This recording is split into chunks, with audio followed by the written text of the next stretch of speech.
like, what are you talking about? The Apostle Paul, he knew that it would cost him. And you know what that revealed? That revealed that he was more concerned with pleasing God than people. See, the Pharisees themselves, the religious leaders, saw Paul as a traitor. The Jewish people that attended those synagogues, they saw Paul as a false teacher. And he went from this respected position amongst all of them to being branded an enemy of the faith. And then if you read the New Testament, they plotted and even attempted and almost succeeded killing him, taking his own life by his own people. I told you, it's not apples and apples. They're not doing that to you. But when there is a test, that's where you figure out where your loyalties lie. Paul was known for following Jesus. Today, people know I follow Jesus. What do they say about you? Good football player? Good engineer? Good factory worker? But do they know you're a Christian? Do they know that you follow Jesus? Like, would someone be shocked to find out that you follow Jesus? Not go to church. I'm talking about follow Jesus.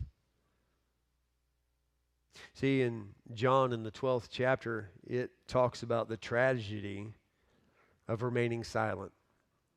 John 12, I'll give you a second to get there, verse 42. Verse 41, I'll give you a second, so I'll start with verse 41.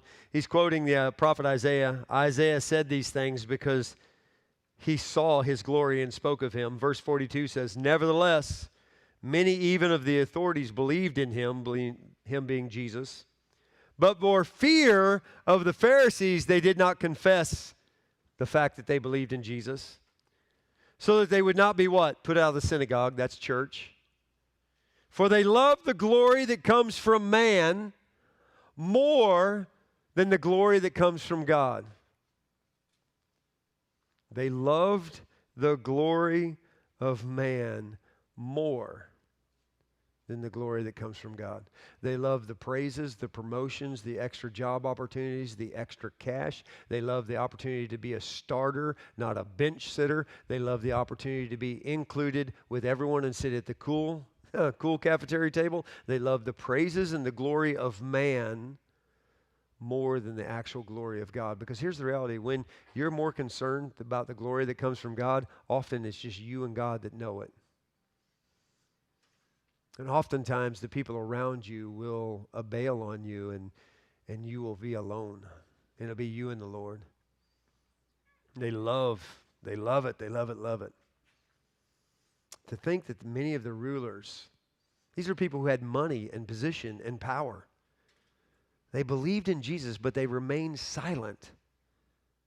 All because they were stuck in that trap of the fear of man. They wanted people to be happy with them and not take a stand. They'd be afraid of what it would cost them. So they just remained silent.